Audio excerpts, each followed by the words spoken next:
All right, what is going on, everybody? Hello, hello, hello. It is Aftersound here with Virus. Hey, what's going on, guys? It's a beautiful Friday morning. Let us know if the sound is coming through okay. We got our coffee here. We got a green screen in the back that we're not currently using, and it looks a little off, but it's all good. We're having fun. It's been a lot of Splinterlands discussion this weekend, I would say. And Virus, how you doing, man? Doing good. I'm trying to get my matches in real quick between the fun, but it's tough. So, speaking of which, I missed all of my brawls yesterday on my alt account. So, Virus is really upset about that because we have all of our alt accounts in the same guild, and Virus usually sends me a Discord message, but but Darkseid and I were both thinking that he should just knocked on the doors last night to make sure we did our matches, but unfortunately we did not. So obviously we've been a little bit out of the loop. We've been trying to keep up with Discord. I think I saw some really good news from Farpatrod earlier today, or maybe it might have been last night, but it was posted on Twitter this morning about the Grain LP, DEC Grain LP. They're not waiting for 1.6. They're going to patch it in as soon as it's ready. Oh, nice. So for land stuff, which I think we're going to get into quite a bit over here, or at least today and this weekend, that is really exciting. And yeah, let's go ahead and just say hi to the chat as much as we can. Oh, you know what? I left my mouse upstairs, so we'll see how much we can maneuver without it. Jason Jenkins, DJ's here. What's going on? Kevin, good to see you. K-Health 13, Danny, that looks like a new name. Welcome. Hotlanta, indeed. New Age. We're looking forward to hanging out with you tomorrow, I believe. So safe travels, my friend. Ryan 600, Super Cow, Cool Effect. Looks like you guys are in the same room. Well, I know, it's crazy. Virtual high five. Yeah. Hey man, technology is taking off. This is a new AI filter that we have built in. Yeah. We've been talking a lot about AI this entire weekend. What was it you had mentioned? Oh gosh, what were we watching last night? Well, we're talking about Black Mirror, and then but you showed us. It was Harry Potter with guns. Oh, that there was something we were watching here though. Oh no, Neurosama. Oh yeah, Neurosama. Yep. Where you could essentially just a bunch of streamers are talking to this AI, and it's super freaky. And I kind of want to figure out a way to talk to it about Splinterlands, but I guess we'll have to do a little research into how to get that available to us. All right, well, guys, let us know what you want to talk about today. I think one of the big topics is land. You had asked me what my plans are for my keep, and at this point in time, I would say, I'm obviously going to put as much production on it to get the most value out of it. I do have 2 other common plots, but when it comes to my keep, the biggest thing that I could do in terms of adding value back is like reinvesting into the people that are in the track with me. So providing as much grain to everybody else, and you guys just keep producing whatever you're producing. And then obviously I get to collect taxes on the back end of that. And I wish there would also be, I don't know the rest of the region. Maybe you've done a little bit more research into Area 51, but I hope that there's going to be maybe some intra-region stuff where we can be kind of competitive against some of the other tracks, in addition to just the territories going against each other and the regions going against each other. It'd be fun to see if we could do something where I know a lot of the people in our region. Sorry, I know a lot of people in our tract. But let's talk about your land, because that collection has grown quite a bit. The longer it takes for them to get land out, the more it keeps on growing, because I keep on seeing deals or certain cards that I want to put on mine. So if they keep on stringing this thing out, I'm going to end up with a tract at some point.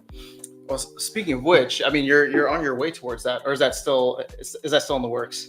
It's still in the works. Still in the works. Okay, we won't dig into that. All right, so you have 30 plus plots, I believe. I think it's either 30 or 31. Oh, this is what we were talking about yesterday with AI. You wanted to be able to just go into ChatGPT, give it all of your information, and then have it spit back which cards to use where to make sure that you had enough grain and all that. Yeah, that would be the ultimate, is if you could take, plug in your account and say what you want to work towards. So if it was, I want to get the most SPS possible out of my land, then it would optimize for, your plots to kind of figure out how much grain that you're going to need to feed your workers, and then your best plots for putting monsters on for that PP for the SPS. But hardest part on your own is figuring out, if I'm gonna build up this plot for SPS, you need to balance that out with how much grain you're going to use, and especially before that LP comes out. Yeah, because it's going to be so expensive for the grain to actually get the grain going to feed those workers for that SPS plot or that research plot. So well, actually, first of all, if somebody builds that tool out, maybe you, that would be highly utilized, I think, by the community. Yeah, the hard part is how you would tell it what cards that I'm leaving for playing with. Yeah, you have to go through your whole collection, and then you'd have to X out certain cards. Yeah, interesting. Well, I guess you could just do it where it's just like take out the highest level of every card, but that would be obviously an oversimplification, but it might be the easiest way to do it. So 30 plus plots, your focus is going to be obviously SPS where you're occupied. Magical is going to go for research. Yep, it's going for research, but my plan, at least because I have some time crystals, but I don't have enough to clear the whole thing. I think that would be too expensive to try to clear my whole 30 plots with time crystals. But initially, I'll be trying to clear out my my occupied, and then clear out enough normal plots to produce the grain for those. And then eventually, I'll just kind of put the workers in to clear out the other plots, like the magical plots. And if I have a few more normal or natural plots, to clear those out kind of just with workers. But I do want to get the magic or the research going as soon as possible, especially with how Matt was saying that it's possible that after 2.0 that's gonna be a lot more difficult to do research. Yeah, so if you can bank as much of that as possible when you don't have to jump through hoops, or there's limited places that can do research, then getting that out or getting as much research as possible in the beginning is going to be a nice advantage, I think, in the beginning. Yeah, I know he probably can't share much, but I hope he leans into that heavily outside of just saying, I'm going to go for research, speaking as Matt, right? I'm going to go for research heavily. He kind of like mentioned it offhand that research is going to be much more difficult in the future. And so if he can like elaborate on that in future streams or future alpha, I think that would be really important. And again, it doesn't even need to be before land 1.5 is out. It's just before land 2.0, if people start pivoting to research. And I think we will probably see that happen once the rush for SPS is over. Because, I know you and many others, like we're all waiting to find out when that exact moment land is going to go live, because you want to get those first couple of minutes, first maybe even couple of hours of SPS, clear your plots, and just dip into that pool. And I don't know how long like the opportunity will last, but at some point it's going to normalize out. And I think at that point, people will start to pivot towards research. Yeah, the first couple hours of SPS, kind of being those ticks are going to be huge. Like you got to figure, so all the people that have land, they're going to be not setting up their plots and getting it ready, for possibly a day or a couple days to get things ready. So absolutely, that first jump is going to be a huge benefit to the people that are ready. Yep. All right, let's jump into the chat here. I do want to say, and I don't have it set up yet, guys, but we will be running some tournaments with Rebellion packs as a giveaway. I think this might be one of the first tournaments that's out there that's giving away Rebellion packs. So I don't know the dates and time or days and times yet. I'd like to do it at 2 different times, but we're still trying to figure out the stream.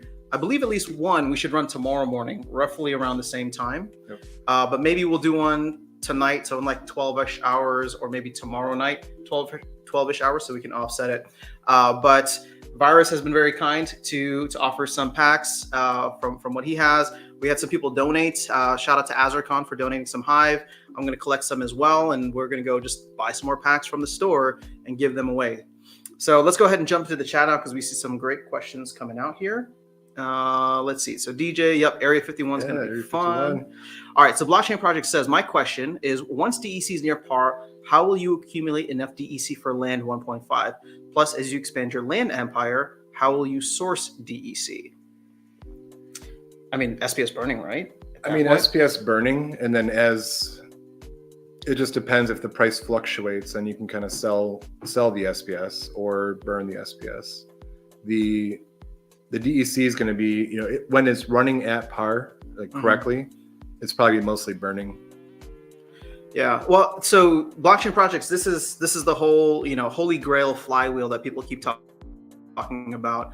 Once it's at par and it goes, I think 2.5% above par, it will be more profitable to buy SPS off the marketplace and then burn that for DEC.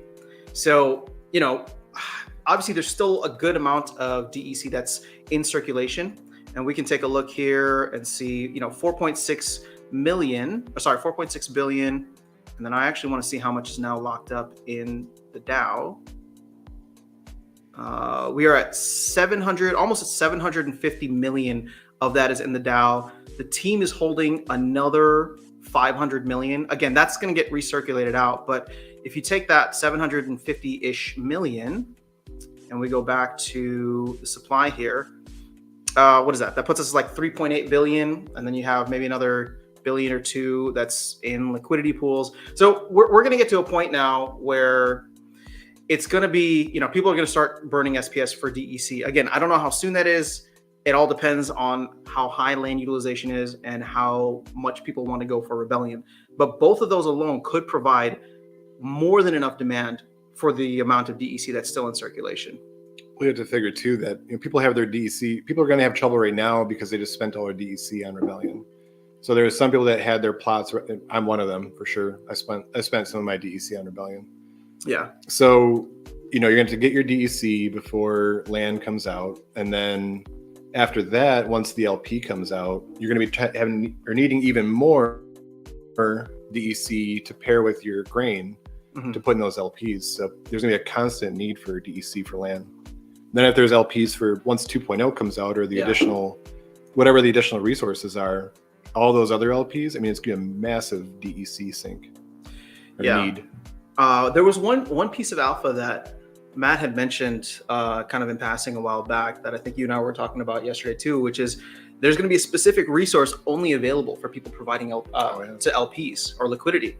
So I don't know what that's going to be, how it's going to play out. But one thing I think that's going to be great about it is the fact that even if there's enough liquidity out there, people will still be incentivized to give more because they'll want a bigger piece of that pie if that resource ends up being something that's needed. And my guess, and I think I said this in a previous video, my guess is it's going to be something that is not like maybe Splinter specific or element specific. It's got to be something general because it should be hopefully something everybody wants and therefore starts providing some liquidity. Yeah.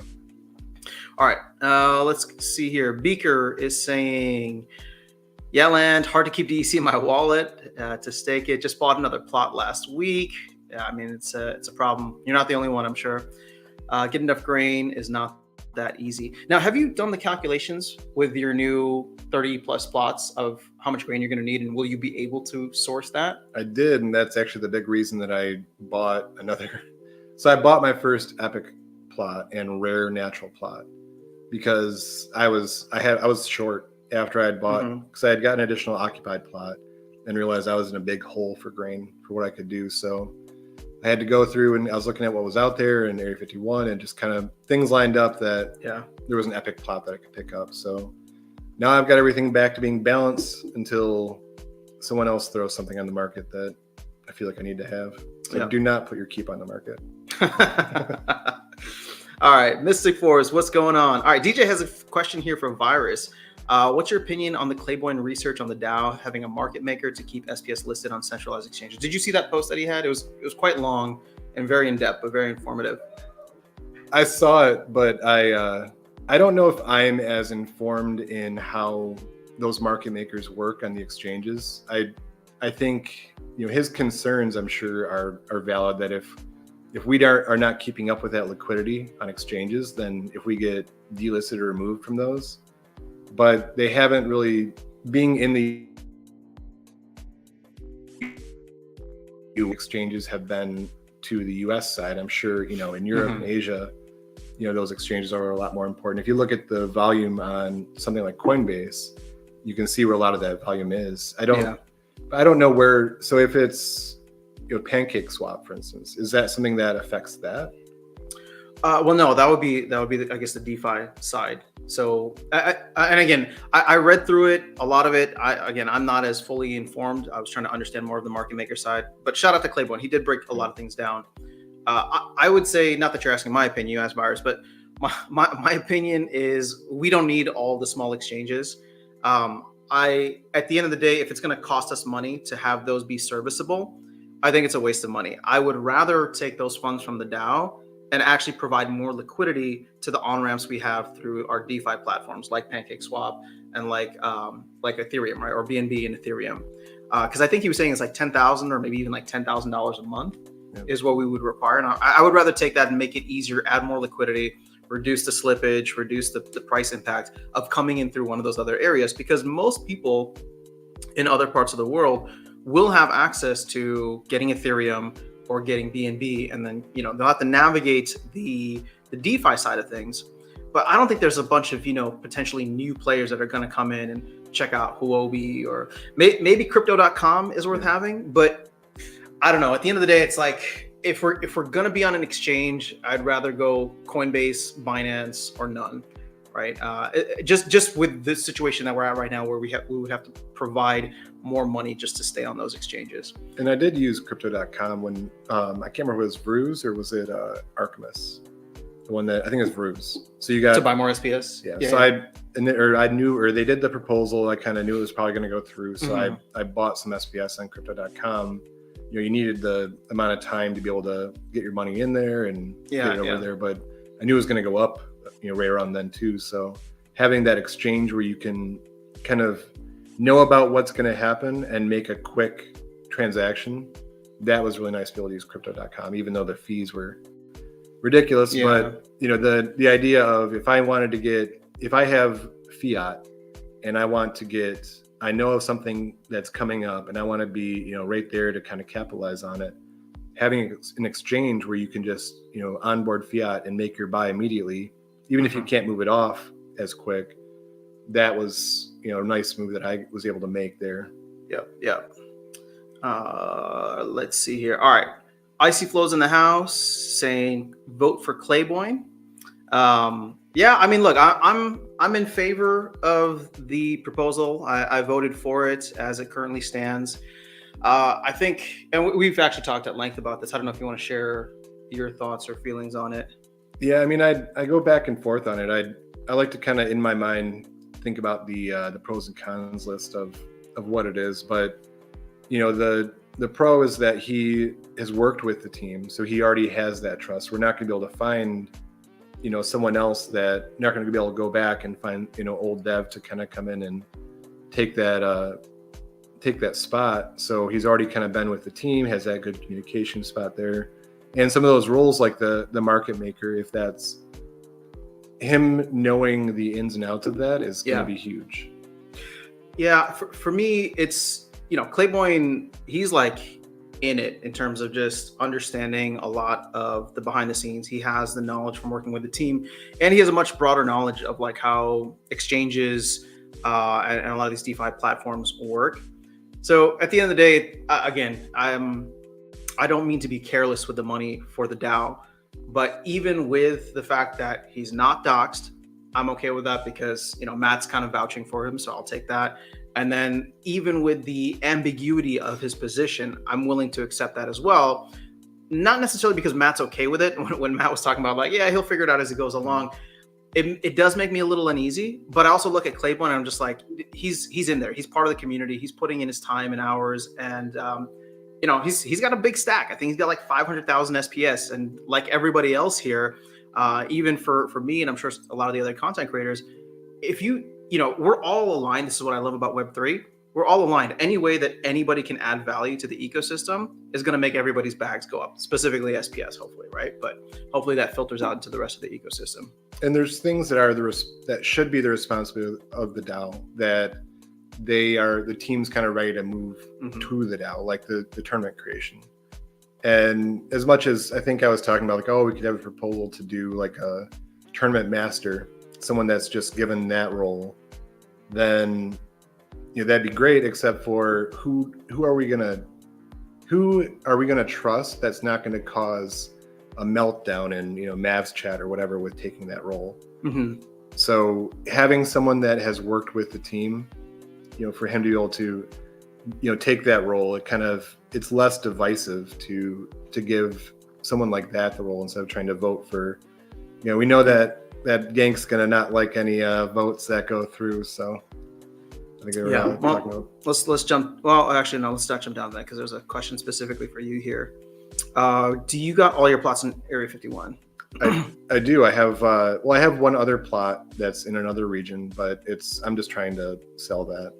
But I tried to get all of my plots in the same region to avoid the taxes if I needed to shift grain from one to another. So if I needed to, if I had, let's say, 15 plots in one region and 15 plots in another, I need to balance both of those regions among themselves in order not to take that withdraw fee. So I think it's beneficial to get all in the same region, but then again, I mean, the prices for plots where there's active players that are, trying to get those plots are more expensive. There's a premium on trying to get plots in your same region. So I could have bought those same types of plots for a lot lower price by, buying them in different regions. But to make them self-supportive, I would have had to buy other plots in that region where I bought those to support that one. I mean, ultimately, you could just buy plots in other areas, farm grain, and then take the hit of like sending any excess grain you have to Area 51. But that's really just a 1.5 kind of problem. I think the problem starts to compound much more once you get into 2.0 and all the other resources. Yeah, and I think, the grain LPs, once they're there, we'll kind of see what happens with grain. My expectation is that I thought it was going to be longer between 1.5 and the grain LPs, because I was going to say initially it's just going to tank. Like the price of grain is going to tank. It won't be 1 DEC per. It's going to be more, it's quite a bit lower. It's going to go way lower, yeah. So it's going to be a lot more, once the LP's there, then it's going to be a lot more feasible to just buy a, occupied plot that's alone in a region and just kind of use the DEC to buy the grain that you need. Yeah, more worth it. Exactly. All right. Icy Flow saying about Clayboyne. Pros is he knows the back end of crypto. We need that. Blockchain Projects is asking if we saw Gank in Discord. It looks like it was his Discord, the SHQ. He's not happy about the 180 on Clayboyne proposal. Yeah, I mean, I saw the stream with Weirdbeard and Clayboyne. I love Weirdbeard. I love Clayboyne. I had kind of mixed feelings about having two people with an ambiguity in terms of like what they would be doing. So I'm not against Weirdbeard joining. It's just if Weirdbeard joins, I would want there to be a little bit more. But basically, I love Weirdbeard's passion, and what I want is if he's gonna, come back and bring that passion, I want to make sure that he's not gonna get like stopped or blocked in any way, right? And so he did talk about the ability to go out and maybe source things separately and just bring it to the team on like a silver platter, like ready to go, copy paste, which I like the idea of, but I think we need a little bit more of a conversation on what he would be doing exactly. So I haven't seen exactly what Gank has said on his Discord, but did you? I did not. So no? Okay. I'll have to catch up. Yeah, or you could let us know too if there's something specific you want us to comment on. We still have control of the vote. He can't unilaterally do much. I agree. But what I like about Clayboyne in this position, and we've been talking about this a lot, is the ability to go to a single point of contact to try and get proposals pushed through. And one thing I really like from Clay is he talked about the soft consensus layer, which I think could be fantastic for if he has like 50 or 60% of the top SPS holders, and he can go in and just get like a quick read of the room, like, hey, I have somebody who wants to do a proposal like this. Can I get a thumbs up or a thumbs down? Or if you're a thumbs down, what would turn you into a thumbs up? We could get so much of the conversation essentially like wasted conversation, I would say, where it's just like, instead of putting a proposal and then everybody's, chattering about it, all these can be done in the back room where you can just go in and like find out who are the big stakeholders that are going to come back and have some kind of issue with this, so we can fix it before it even goes to proposal or pre-proposal status. Yeah.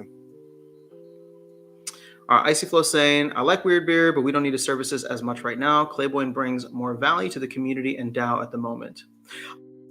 I don't even know that I disagree with it. I don't know that I agree with that, Icy Flow. I think we could use his services. It's just we need to figure out exactly what those services will be, and that he's not going to get hamstrung on any of what he's going to, provide. Like Weird Beer was brought in to do tournaments and esports.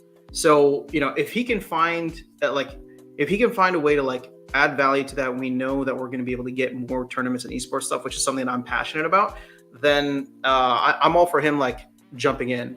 But at the moment in time, it was just like, hey, here's Clay asking for 60K to do kind of like a very ambiguous role. And then you wanted to add Weird Beard on, tack on another 20K, and then they're going to share this ambiguous role.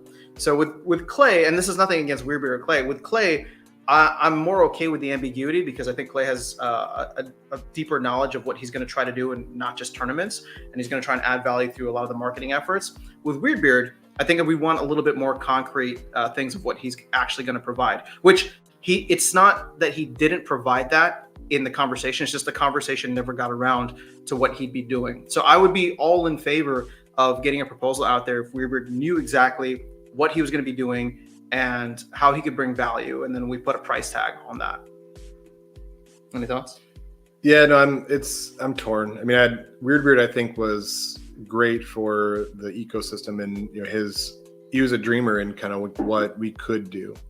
And right now, the team doesn't have resources to dream. We just kind of got to knock out the stuff that's already been dreamt. Yeah. So but here's the thing. What I like about Weird Beard coming in, sorry to cut you off, is that he could utilize the resources of the DAO. Yeah. And I guess what I'm trying to make sure is that if he's going to do that, when he brings the code on a silver platter to the team, they're going to be willing to put that in. Yeah, but wasn't Tower Defense brought in a silver platter for the team to? Well, let's not talk about Tower Defense. I mean, it was a silver platter, but I don't think it was. I don't think it had a few dents and bruises. Yeah, it was brought in upside down apparently. All right. State of Survival is asking, has anyone done a calculation of how much we are expected to earn from each type of plot once the plot has been optimized?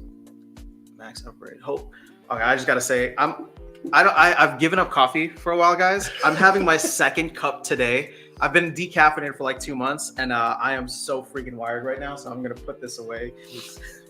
Cup number 4 right here. So. Well, he's got cup number 4. I couldn't even finish cup number 2 because I want to go run a mile right now. All right, State of Survival. Has anybody outside? I'm distracted by the own buzziness in my head. I haven't done the. I think it's really difficult to calculate the ROI because we don't know for each resource, right? And you can take research out of it because that's not going to give you an ROI. But for SPS, you just don't know how many other people are going to be farming it. And then for grain, you don't know how many people are going to be farming it, and therefore we don't really know what the value of grain is going to be on the secondary market. Yeah, I mean, so you could technically, figure out the returns for all of land. You could figure out how much the SPS is going towards land right now, and you can break it up by plot, I guess. So you could kind of figure out what the maximum returns are right now, but really what your returns are going to be so specific to how you work it that, so if you have occupied plots and those ones are getting 100% bonus on SPS, to figure out how much you're going to get in returns depends entirely on how much other people are working on SPS. So to figure out what your specific cut is, it's going to be impossible to figure out, at least in the beginning. I mean, once it gets going for maybe a week or two and things have kind of calmed down, then we could probably look to see what the returns are for land then, but you need to see what the other people are working right now. If we're only at a 25% utilization, and of that 25% utilization, that 80% of people are working grain and only 10% are working SPS, then your returns for SPS are going to be much higher for quite a while. Is your phone buzzing? No, I don't think so. All right. Sorry. I got a squirrel moment there. All right. It looks like the stream health is still good. I'm getting some weird stuff here, but let us know if there's any issues with with the stream coming through. All right, Slimeball is going to leave Modern, says Aaron B. I'm assuming you don't have a Slimeball. I don't have a slime ball, and we were just talking about the fire redemption play. Yeah, that's been a lot of fun. Yeah, I'm not gonna be sad to see the death redemption plays go away. No. Liberty Guy, oh man, looks like you will not be able to make it this weekend. Hope you have a great time. Liberty Guy, we will miss you, but hopefully there will be other opportunities in the future. We were just talking about this because it hasn't even been, or it's barely been like 24 hours, but I don't know. I've had fun so far. Oh yeah, no. And we got Tales coming in later today. Yeah. We got New Age coming tomorrow. Walking Keys coming tomorrow. So should be a fun time, and we're gonna try and we're in Darkest Nights, I guess, as dining room right now, but we're trying to figure out streaming throughout the entire area and do some other gaming later. First Splinterland streamer house. Yeah, first Splinterland streamer house. All right, so Jason's giving us Ganks TLDR. The interview was great, but the follow-up the next day by Claiborne was not impressive. He didn't make any sincere efforts to change the pre-proposal to include Weirdbeard. Okay, well, see, here's the thing. I love Gank. I love his passion. Personally, I felt like he was pushing this thing a little too hard. I don't know who it was. Maybe it was Icy Flow or someone else saying that, like, if we want to bring Weirdbeard in, let's put in another proposal for that. And I kind of agree with that simply because of what I was saying earlier, where I like Clay's proposal of doing what he's going to do.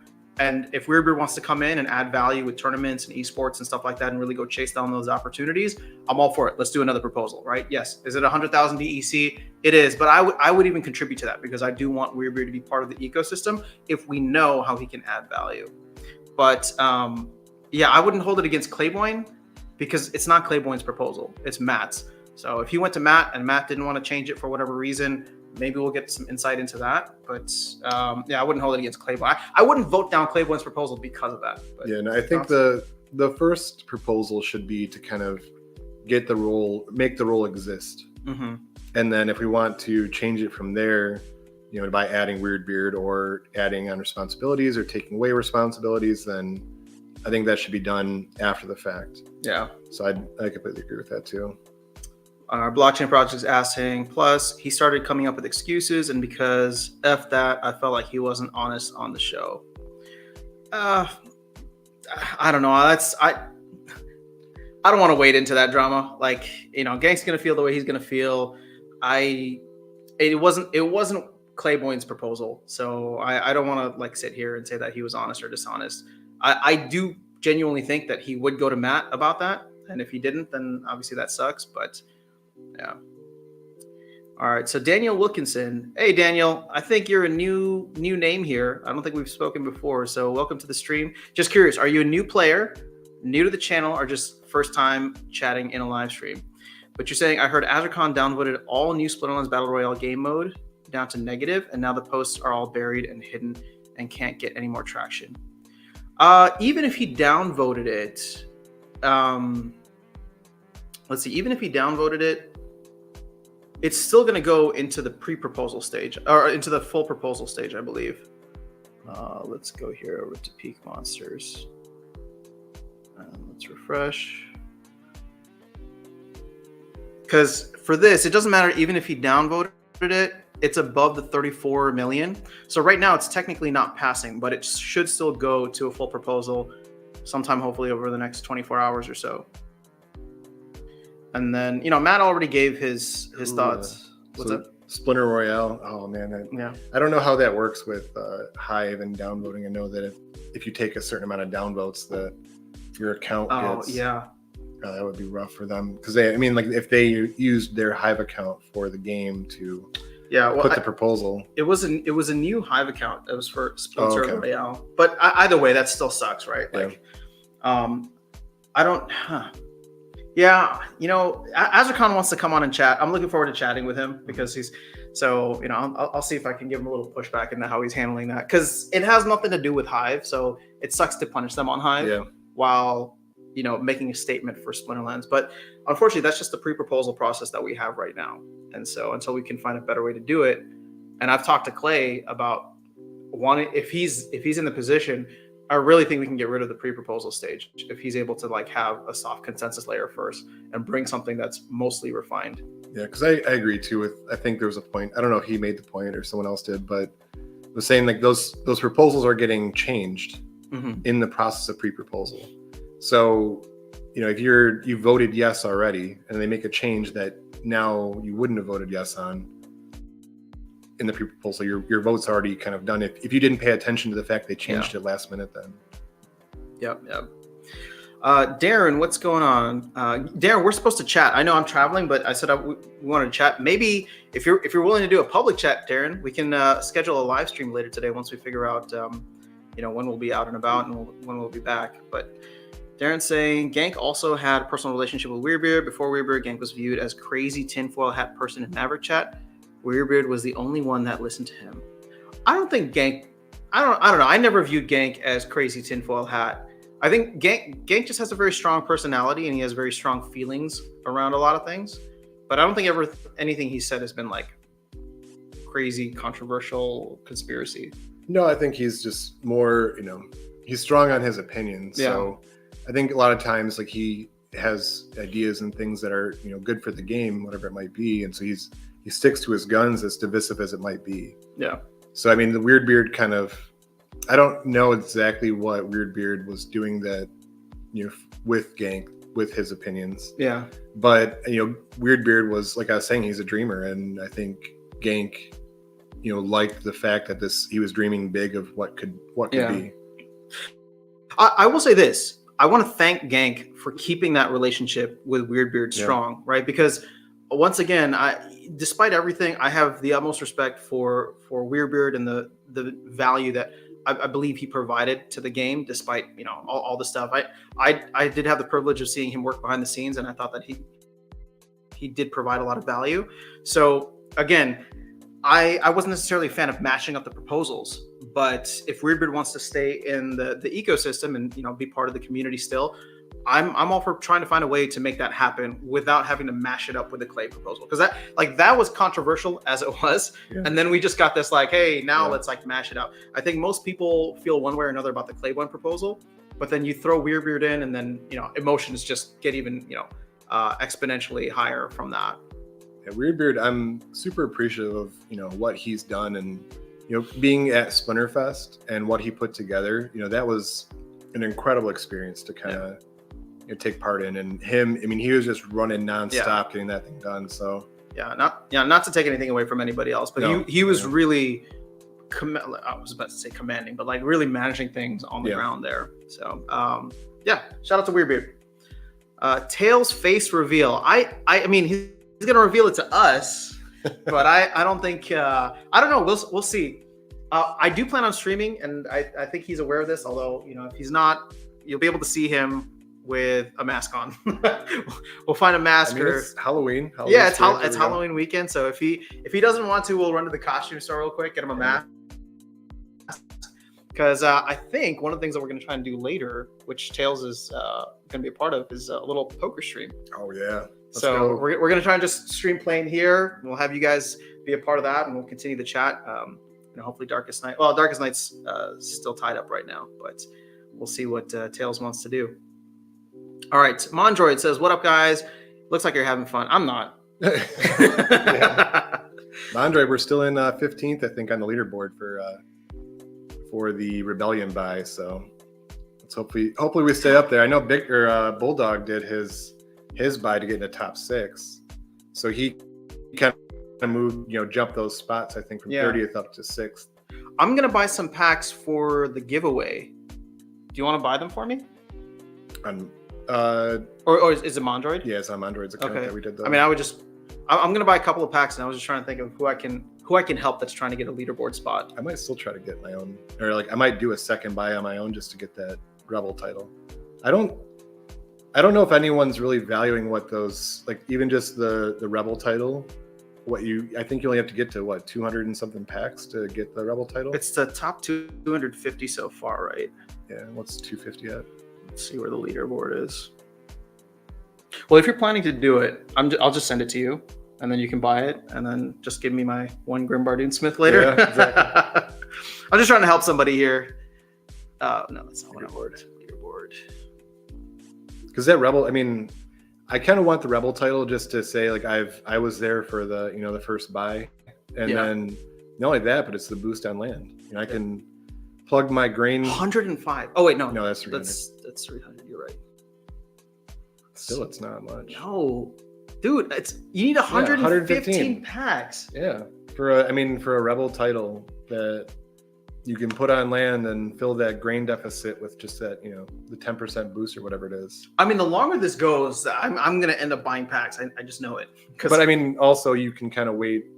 You can, and on the last few days when it either is getting close to if it sells out, which I know that a lot of people don't think it will, which it might not, but if it's getting close to either the sellout or the final days of the buy, you can see where 250's at and try to snipe one of those rebel titles for a pretty good price, plus get the rebellion packs and the promo cards. I have a feeling we're going to see a lot of activity around here. Yeah, I think at least probably 3 of those top 6 won't be there, or they'll be buying to try to vie for that spot. The rebel title is going to be kind of fun. Oh, maybe I won't give it to you. Maybe I'll go for it myself. I'll start getting something. It's like, let me see. No, we'll give it to you. If I decide to make a purchase later, then I'll. Yeah, but after some, the rebel sounds good. Better than Virus the Rebel? I mean, yeah, but I'm the gambler, so. I have the gambler too. Yeah. After Sound the Rebel does sound good though. Dude, stop! I don't know what you're doing here. This is making there's no promo here. I don't know what you're talking about.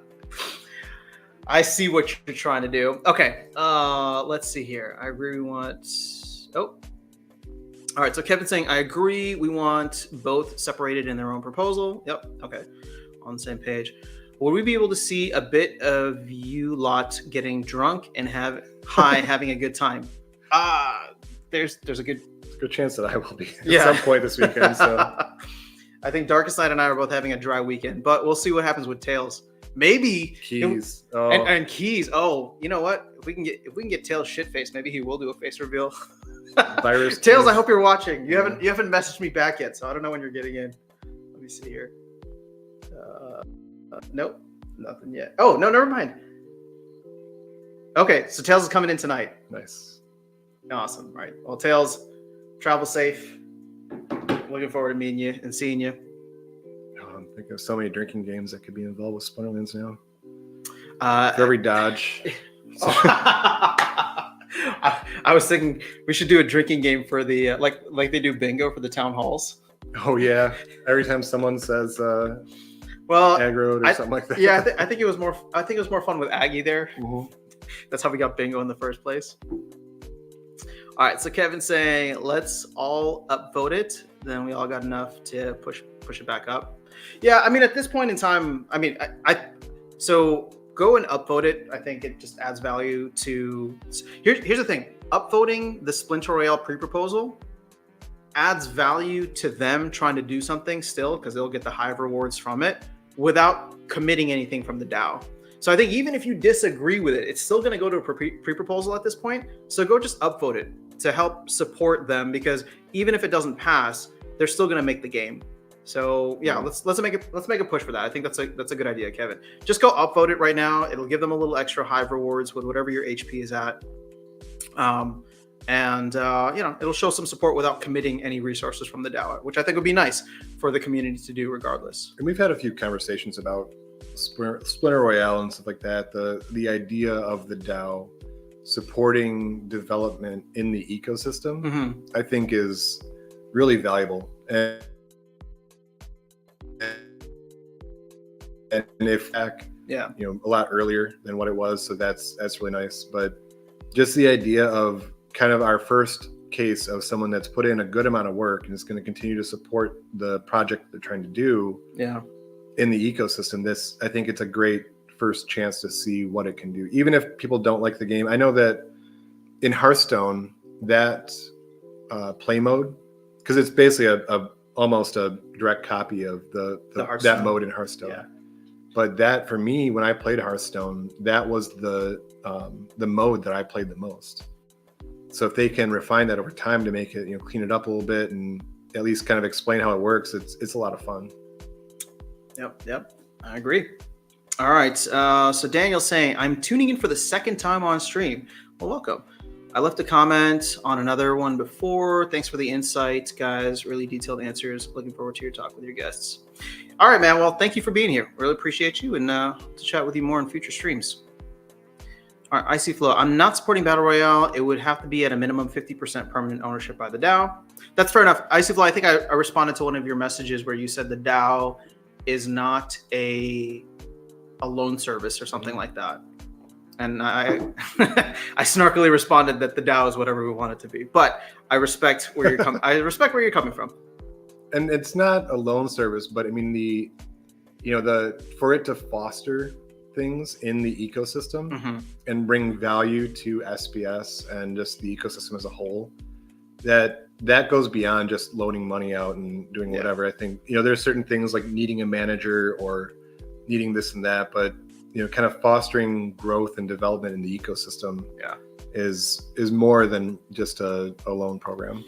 Yeah, agreed. Well, Icy Flow, I still hope you'll support and upvote the pre-proposal based on what we were just talking about, and then downvote it or vote against it when it goes live, just to show them some support. Because again, even if we're not going to give them any money, we can just show a little support here and there. Icy Flow says Gank has a huge ego. No, I don't think so. I'm just messing. Yeah, he does. But we still love Gank. We'll have Keys here. We'll grill him. No, Gank. We look, at the end of the day, I love Gank's passion. I don't agree with him on everything. Maybe not even a lot of things. But once again, this is kind of what I love about Web3. Even if I disagree with Gank, I love what he's trying to do, because there's obviously a bunch of people who do agree with him, and I think he's helping to keep them engaged and keep them part of the community, part of the game, and hopefully we all grow together. And those, the passionate people like that are really great to have in the ecosystem, because it's they're going to be pushing for more things and more changes, and so his voice is it's good to have, whether you agree with him or not, because it's just nice to like push the team to kind of build and keep going. So if he's someone that is real big on the gameplay, and he was a big voice on wanting bots to go down and things like that, he is pushing for that, and he's passionate, he's constantly talking about it. So Yep.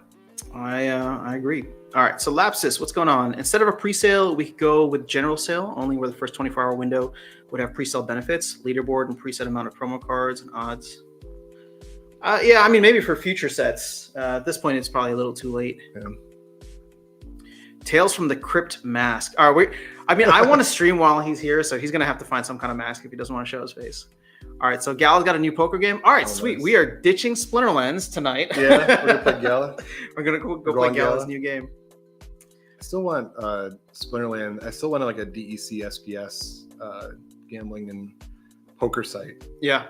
So. Wait, hold on. Should we talk about that? Do you want to? I mean, just go ahead. Just I don't know, being able to like add value to the tokens in the ecosystem by building something completely separate from the team, but requiring that, because and we don't have to don't share your intellectual property ideas right now. They're all just ideas right now. But still, it's just like there's just so much opportunity to like jump in and use the tokens already, give them value that has nothing to do with the team, which is kind of what I want the DAO to do, right? If there's cool projects out there that need a little funding, I think it's appropriate for them to ask, and we can agree or disagree.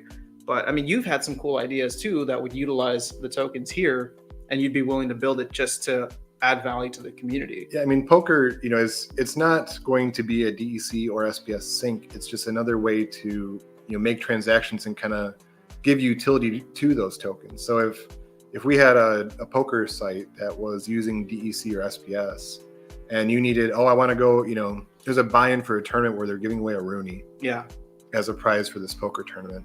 Yeah, I'm going to go out and buy, the entry fee is 1,000 SPS. I'm gonna go out and buy SPS, which is going to be, go into the site and things like that. Like just the utility of using it and the number of transactions that are done with those tokens kind of adds value to the tokens. So my idea was kind of have a poker site where you could use DEC or SPS in the tournaments themselves and possibly give away other Splinterlands prizes within the tournaments. I was almost thinking like we could completely circumvent this where you wouldn't need to build it, but if there is like a poker community within the game, we could just run like, okay, is there an online poker service that you respect and would be willing to use? Yeah, no, there's There's some. Come through. You want to say hi? Yeah, All right, we got a special guest already. I mean, I guess he's not a guest; he's a host. What? What's going on, Darkest guys? Nights, literally in the house, and we are literally in Darkest Nights' house. Darkest Nights' house. So, So I didn't mean to interrupt, but you guys keep what going. do you mean interrupt? How you feeling?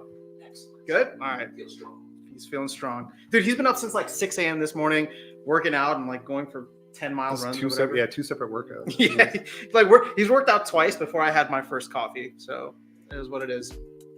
Okay, so sorry, I was trying to get at if there were enough people, we could just do like on a Friday night, we just collect the SPS from people, and then they all like sign into a certain thing. We can stream it. People can jump on stream if they want. They don't have to, but as long as the service is trusted, we could have like a Friday night poker that utilizes these tokens, and then maybe do something where half of the buy-in gets sent to the DAO, just automatically, or maybe if it's DEC, it gets burned. Yeah, PokerStars does that, and like you can do set up your private poker games. It's one of the cost money. No, Oh, it's one of the bigger sites to do it. But the idea with like the one that would run kind of on its own was that there'd be, let's say if you're doing cash games or tournaments, there'd be like a 5% that goes to the house, and that kind of helps keep the servers going. Yeah. Well, that's fine. I don't. But yeah, we I could don't mind do that. our own games with those types of tokens by just online, by doing poker, like setting up a PokerStars tournament. So just in the chat, for anybody who'd be interested in doing like a regular poker, I guess like poker game online, right? Of course, and then we could have people hop on stream or whatever the case is. I think StreamYard can support up to like 8 people at a time. And again, you wouldn't have to jump on stream, but even if you're just interested and you'd be willing to play for, wow, what would be like a decent buy-in? We could do, I mean, anywhere. We'd just probably talk about it, but like 1,000 DEC or 2,000 DEC or whatever it might be. That's like $2. Yeah. All right. I mean, at least to try it out, and then we could set up different tournaments for different buy-ins or things like that. Like here's the thing. I don't play often, although I do like poker, and I think it'd be kind of fun just to do something else with the community that could maybe also add some value to the tokens, where we kind of bill it as this like, hey, we'll like burn it or something. Yeah, I mean, this the community is a big part of this game, and being able to interact and do things even outside of the game is awesome. Hoping we're playing some Smash Bros later too. Yeah. Well, you've never played before. I never played. I gotta. All right, so schooled a few times before we'll have some fun with it. All right, Icy Flow is saying Nate was talking about a Florida meetup in Mav. Yeah, I wish we had kind of coordinated. I mean, we're not that close to Florida, but it would have been fun to go. I mean, we were even just talking about doing more of these types of meetups. Again, I don't know how often we'd be able to do it, but I'd be interested in like traveling around and seeing and meeting with people and trying to stream as much as possible. Like we have a really tight-knit community, and I have to say, despite everything, like Splinterfest, I think was a huge moment to bring a lot of those online friendships into something real, right? Like we met there, right? And I met Keys there, and he and I became much closer afterwards. So having more of these opportunities for people to meet up, it's not just like a name behind or username, online that I talk to, but I don't know. It'd be cool. So hopefully, with where things are going, and if Bitcoin keeps going up, the price of plane tickets in Bitcoin is getting cheaper. So we'll see what happens. Is Tails a mini Aggie? You know what would be hilarious? What if the big surprise tonight was Aggie showed up and actually he's Tails from the Cryptmancer with a voice filter? yeah, exactly. Hello, crypto boys and ghouls. Rock on. That will be incredible. But I guess we'll have to wait and see. He doesn't get in until tonight, though, so I don't know if he'll be able to make it on the stream, but we'll figure it out. All right, so Darren's saying, I can go live later. Can give some updates on GLS. I've been playing in some Discord tournaments over there. Oh, nice. Okay, cool. I'm excited for GLS. I mean, I'm incredibly frustrated with GLS and the lack of a game, but it's cool to see that you're having fun with it, because I do still believe in the potential. All right, so Lapsus, going back to this. For example, 10K promo cards, if 1 million packs sold, 1% chance. Yeah, again, I'm all for them changing up how they do pre-sales. In fact, I put a video out the other day where it's like, I would almost want them to do like mini sets just to keep things fresh throughout the year, rather than having like a core set that is on the shelf for 18 months, right? I think that would give a lot more value if you kept things very scarce, but kept the meta changing constantly. All right, so no, do not do that. Just push that out. What was it? What did we say it was a minute ago? Was it 222 or something like that? It was not. What? No, it was 105, 115 or something. 115. Like yeah. And no, never mind. So you're 255 now, Beaker. Yeah. Well, this is gonna be fun to watch. I think it's gonna be 120 after Sun makes his buy to get the title. 120. That's what I was saying. Is you're gonna make your buy and jump into the leaderboard and. No, my buy is gonna be like 10 packs, dude. So I won't be there. Oh, I mean but for the Rebel title. Oh yeah. So when I decide to FOMO in, yeah, okay, fine, fair enough. Mondra said I can buy them if you want. Just let me know. All right, we'll do. Thank you for the offer. All right, so that way hype would be much higher and cards instantly playable. You know what? You're right, Lapsus. Actually, fine. I get what you're saying. So that there's not this long drawn out time between, 6 weeks between the pre-sale and the game actually, or the set being live. Fine, I can buy that because then there's it's just pure hype and we get what's the word I'm looking for here? Instant gratification. You buy the cards immediately and then you can open your packs, which I think there's a value to, right? You do that with literally every other. Wait, are you saying that you wouldn't have a pre-sale and that just like when the packs are set to launch that you basically start a pre-sale phase? Well, it's just so imagine if October 18th didn't happen and on December 5th, it's just like the set is launched now and the first 500,000 packs bought are part of the pre-sale. Oh, I think that would go a lot faster than that. I mean, like the sales. People would just be buying immediately. Oh, yeah. And so you still accomplish the same thing, except the team doesn't get funds 6 weeks earlier, which maybe that's important to them. Yeah. But you know what, Lapsus, to your point, we all hate pre-sales now. If stuff is don't sell me anything until it's ready, right? So I think that's one big lesson, hopefully, that they've learned. So I would actually agree with you on this. I think it's a good idea. All right, GFI Gaming, please don't sell out. I want some of the rarest promos in the game. Well, we'll see what happens. I was thinking about that too. I was like, all those, if I have a max Grimbardoon and the pre-sale only goes 300,000 packs, then those are going to be incredibly rare. Yeah. Beaker saying Drunken Lord. Oh, yeah. I mean, if you can get Darkest Night to, maybe you never know. And Darkest Keys Night, and Darkest Night would be Drunken Lord. Yeah. All right, so DJ says AzraCon has a right to downvote it. It just shows we need a different system. Yeah. I agree, we need a different system. Rooney 207, what's going on? So DAO should consider supporting related projects. I just don't know the value is there for Royale. Yeah. And that's fair, right? I'm not trying to force anybody to vote for it. I just want people to consider the value it could provide and then give constructive feedback. I think that was the big ask that I had.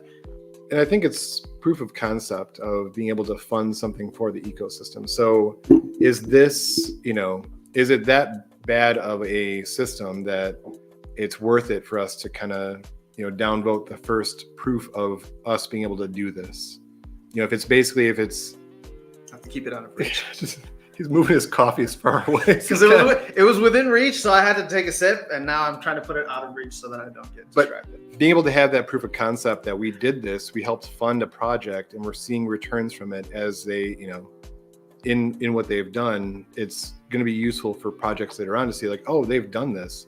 I had this game concept that I was going to make, and now maybe, I can build it out more and present it to the DAO to get this in there. So I think you'll get more projects that will be more willing to build in our ecosystem once we have that first project that we've helped fund. Yeah, I agree. All right, GFI Gaming. How have they even asked Hive for funds? They have money just for things like this in the Hive ecosystem. I don't think they have, but here's the thing. I don't think it's inappropriate for them to ask the DAO, right? If they're building something in the Splinter ecosystem, go to the DAO first. If the DAO doesn't want to fund it, then go to Hive. So hopefully they'll take a look at that. All right, Kevin's saying, I believe it's gank that you mean is usually right. Keys will say gank is always right. Oh yeah, keys. Yeah, so there you go. Gank's heart is in the right place. That's important. True. Yeah. Meant for future sets, of course. Okay. So gank has fire. He calls a spade We don't want to lose him. Yeah. I don't think we're going to lose Gank. In all this stuff, I don't think Gank's going to leave. I mean, this game literally changed his life.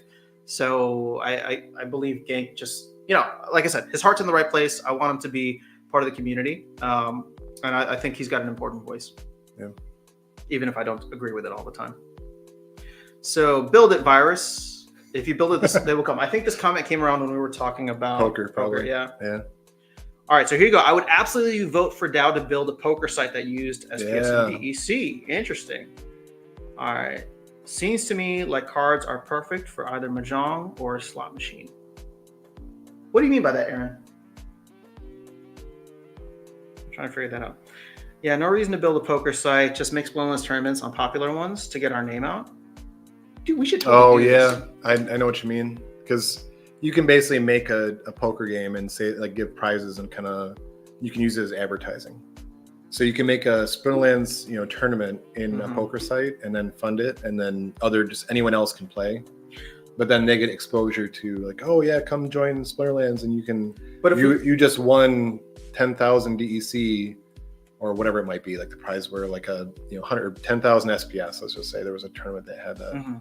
It's just advertising where they could see that as like poker players. And I've said too that poker is one of the, if you look at what our market is, poker is one of them, because the idea of the way that you play poker and you're kind of thinking about what your opponent's going to do, and based on what your opponent's going to do, is what you try to do, or try to counter yourself, is kind of a way that you play poker. You're trying to imagine what the opponent's going to do before you make your play.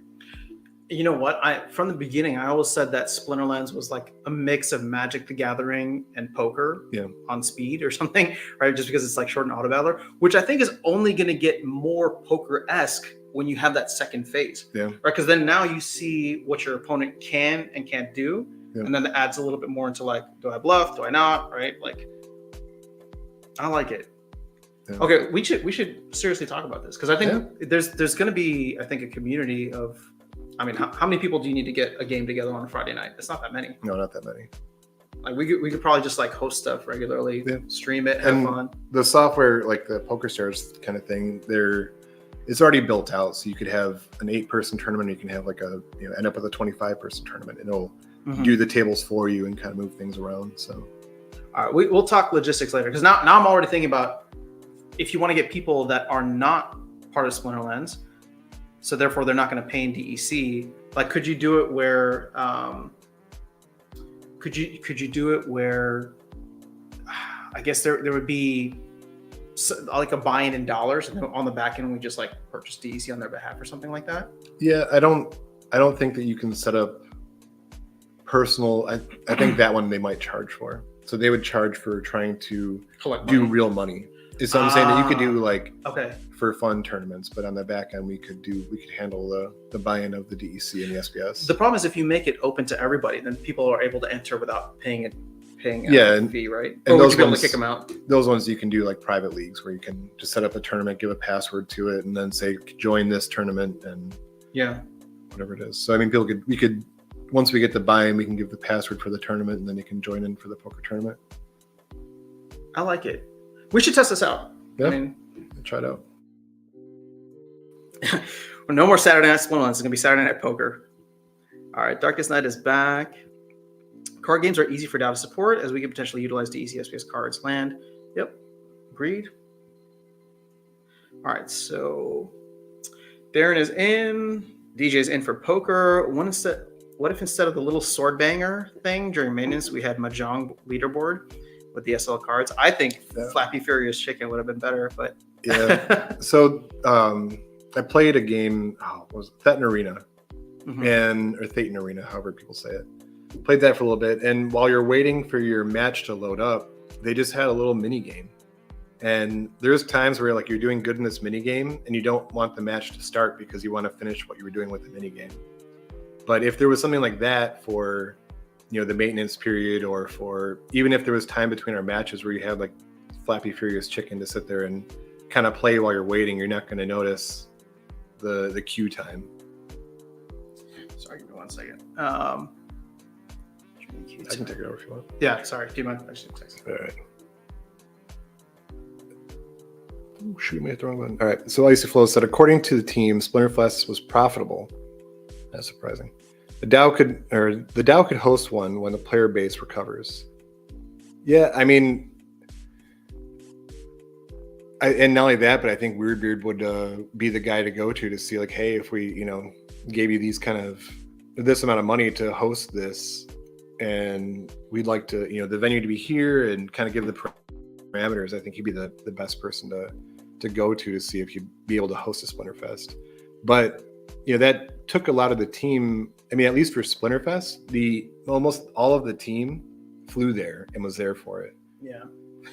The other thing you have to consider is that when we talk about profitable, and I have no idea on this, so I'm not trying to spill any beans or whatever, but when you talk about profitable, my guess is it was profitable with the amount that they spent on the event and the revenue that they earned.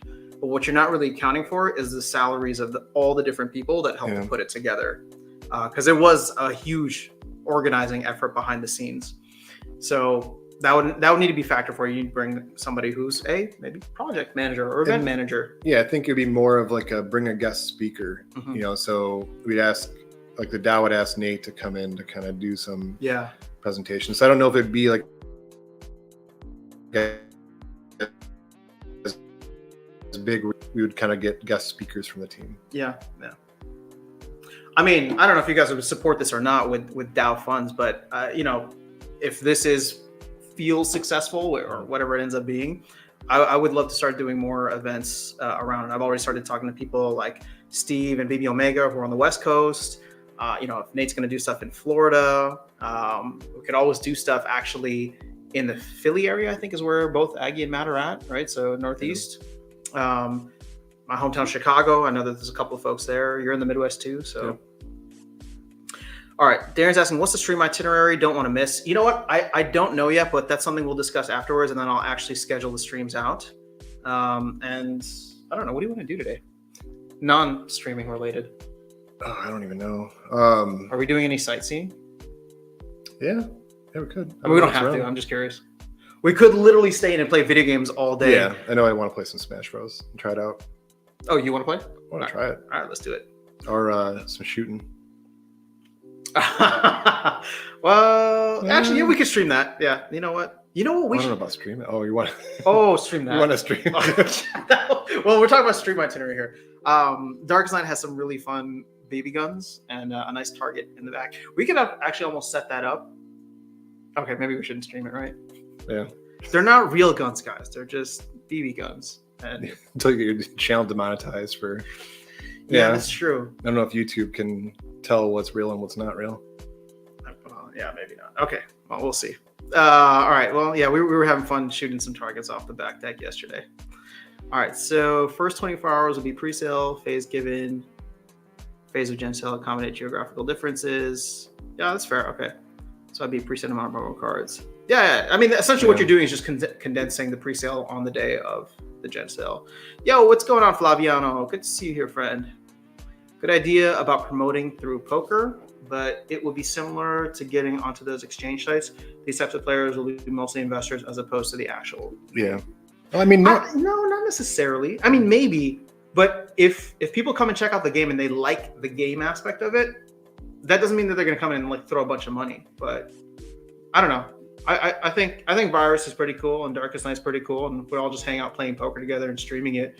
You might get people that just want to come and check out the game for what it is and the community that's there. Yeah, I think I'd actually disagree, because I think poker is more towards the gameplay. Like, you would be interested in it for the gameplay and the way it works. Mm-hmm. Like, even like D Tough Stuff and I at Splinterfest were just going on talking about poker for a while, and it takes that kind of, for him, he's the best player in the game, I think, still. So, it lends itself to the player type more so than even just the investor. But also, I mean, like the poker mindset or the gambler mindset of trying to get returns from what you're putting in does kind of both of it too. That's the investor side as well. So, if we were marketing towards poker players, then you kind of bring in a little bit of both, the investor and the player. Sorry, give me 1 second. Lawrence Blake, hello. Cedar Survival says, playing the actual game, I mean. Oh, well, yeah. So yeah, we were just talking about that with poker players, and I do think that they'd be more so the player type than the investor type, but they would definitely kind of fill both spots. Yeah. Sorry, I just took You're it over from me. Except in Splinterlands, dev can't prove the RNG. Yep, Rooney, that's a big thing that nobody talks about. That's Foyer, right? That's Foyer, yeah. Rooney Okay. 207 is Foyer, for those who may not know. All right, so answering Afternoon's clarification question, the Splinterlands cards are the same size and profile as the pictures used in digital slot machines? That could be fun. Yeah. You know what's funny is I don't play Mahjong, but my mom does, like every Asian lady. So she would love it if we created a Mahjong for Splinterlands cards. She'd be like, oh, this stupid cursed Wendeku, it's just screwing up my thing here. And on most of the like the PokerStars sites, you can choose your card backs from the different, like you can choose different card backs and kind of like layout for your table and things like that. So being able to use Splinterlands card backs for your cards you're playing with, just to kind of feel like you're playing like a Splinterlands based poker game would be cool. Yeah, for sure. Lackey Lukey, hello. Oh, there's a lot of chat we need to catch up on. Jeez. All right, Pulling a Baby Omega and getting far behind. Oh, pulling a BB. We love you, BB Omega. Hope you're doing well. You're probably still sleeping on the West Coast. All right, they should charge us for customized cards. $2,000 for a base card, $500 for each ability with 5 abilities max. I know there'd be more than a few people. Yeah, I mean, I don't think they should let you make OP cards, but I agree it'd be cool to do customized type of things. I mean, or you could just go buy, 5,000 packs right now and help design the Oh yeah, there you go. It's only what is that? 7,000 times 4 probably. So 28 grand. Yeah. Okay. So maybe State of Survival, you'd have to add a little bit more. So have you two seen the new War Room in Discord? I did. I think it's great that Nate's doing that, and I'm really happy that he's much more active on Twitter these days. Yeah, I could put our poker idea in there. Yep. All right. So no Merkle tree access for Splinterlands RNG. So Icy Flow, do fee entry to a poker tournament its advertisement? Yeah. Oh, do free entry. Okay. And they need to engage in the Splinterlands ecosystem to get their rewards. Exactly. Ah. Yeah. So the rewards for winning the tournament is like, oh, you won 10,000 DEC or SPS or something. But in order to get it, you need to create an account in Splinterlands and claim it and things like that. I know, 10,000 SPS is a little bit much, but I mean, saying like that whatever you won, or you won a Chaos Legion packs, especially. Like you won a pack of cards. That would be the easiest thing in the world to kind of put as poker prize tournaments. Now go set up your Hive account. Yeah. DAO funded. Yeah, there's definitely things we could do to try and add some value here. So if you were Aggie and you started SPL, excuse me, way back in 2018, how would you have done it such that the company would not be in this situation? Yes, hindsight is 2020, but fun to debate. I mean, this is a sensitive question to answer. I don't know. You want to go first? I think so. I mean, it's hindsight is 2020 for sure, because if any of us are thinking of making a game, and at that point, it depends on if you believe that it's going to blow up or not. So, if the people that made, let's say Golem Overlord, let's say Yixin, if he thinks his game is going to blow up in the future and be, crazy huge, you have to plan for it at that time.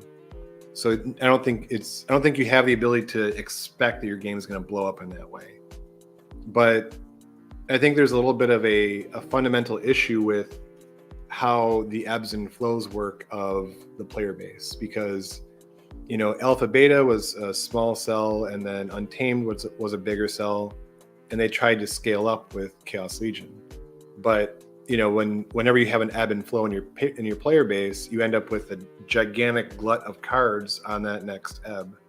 So now we have just a giant glut of cards and SPS and DEC, which we're starting to get through too. But I don't know that there's and right now with Rebellion, we're going to have another small set that goes out.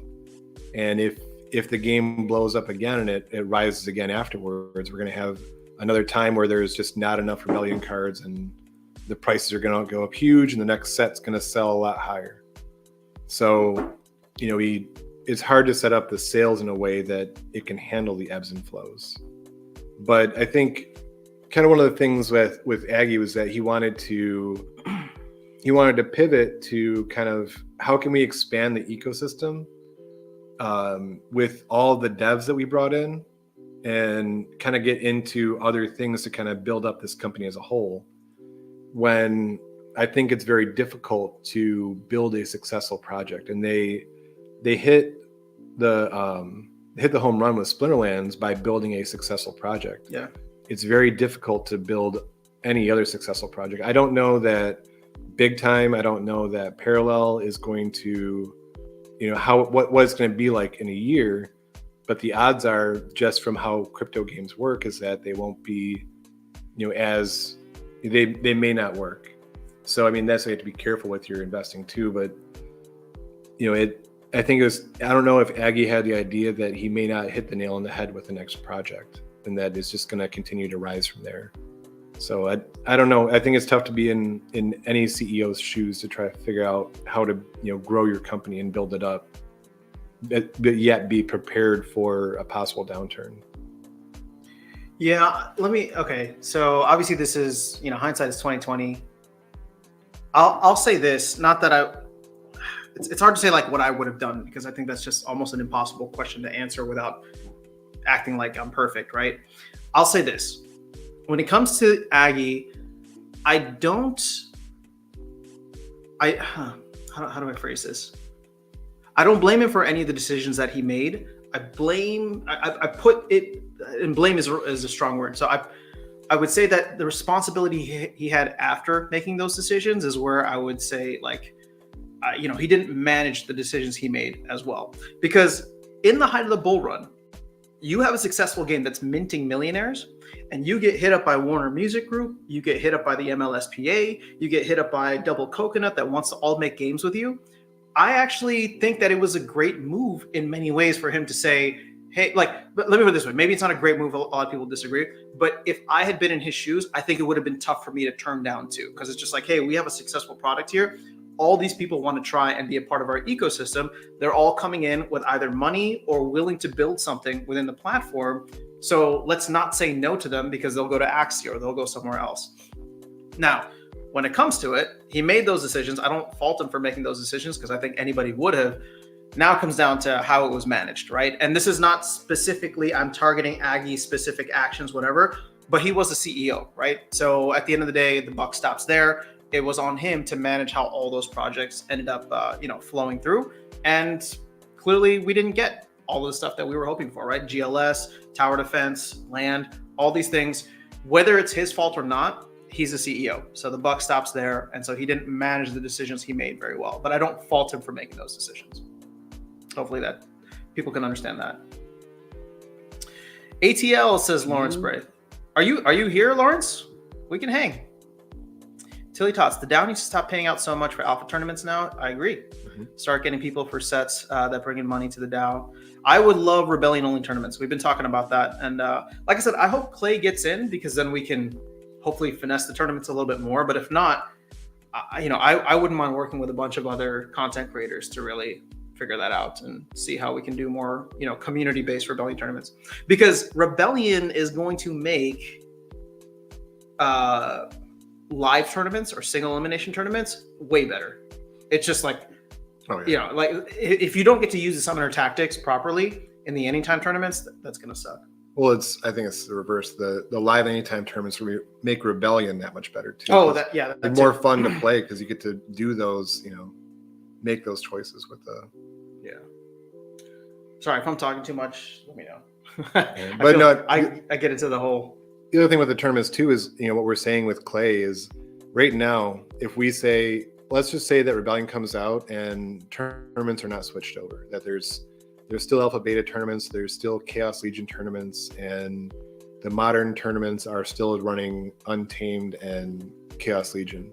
Mm-hmm. Who are we? We're going to go to the team and say, oh, the tournaments are all messed up. We thought we were switching over to this, and if they say, okay, we'll get to that, and it should be done in about 4 to 5 months. Mm-hmm. We don't have a person right now that is responsible for the tournaments, because the tournaments are done by the DAO. And that's one of the big responsibilities, I think, for Clay that, could get done with him being there in that spot a lot faster for the DAO. Yeah. Agreed. All right, DJ, got to run. All right, man, have a good weekend. Hopefully we'll catch you around here again soon. All right, so GFI, I've been talking with my local card shop owner about Splinter Royale. He is really interested in it. I wonder if I could get him some free spellbook codes to give out. Yeah, man. I mean, all this, on the ground stuff, I think is going to be valuable. Like for each person that you get in that wants to play like at gold level, for example, I mean, that could be like a 60,000 SPS buy right there, right? Or 100,000 SPS buy. So we only need to get that many people who buy into the vision to really start locking up significant amounts of SPS because they want to play for the long run. And those, I mean, those have like players come into the store and play like a tournament that the card owners or the card shop sets up. Yeah, would be really cool. Yeah. Mahjong would bring in a whole new crowd for sure. So Darren says hire more devs instead of management roles and focus on gameplay and gameplay elements. Yeah, I mean, again, I don't know the specifics of it, but after that, I'm in chat. Is that Chattanooga? We should have lunch sometime in January. Wait, Lawrence. Okay, I don't know what chat is. If that's in Texas, then I'm close. If it's Chattanooga, Tennessee. I'm assuming Chattanooga is Tennessee. Yeah. That's not that close, but hey, man, we can still make it happen. Whoa, we caught up with the chat. Whoa. How you feeling? Should we cut the stream here? I don't know. You know, a cup of coffee? No, actually, no. I need to go. I need to go take a piss because I drank too much coffee. So I'm wondering if we should end the chat here or end the stream here, or if we'll probably do. I mean, we'll be doing more streams. Yeah. So.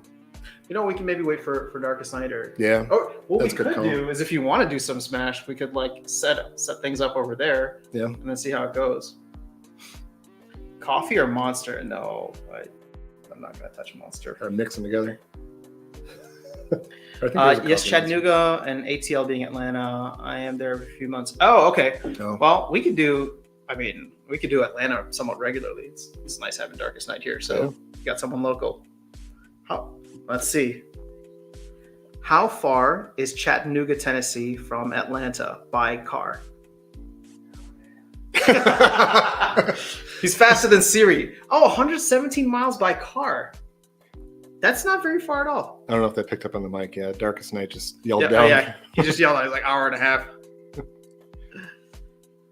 All right. Well, you know what? We've been live for almost an hour and a half.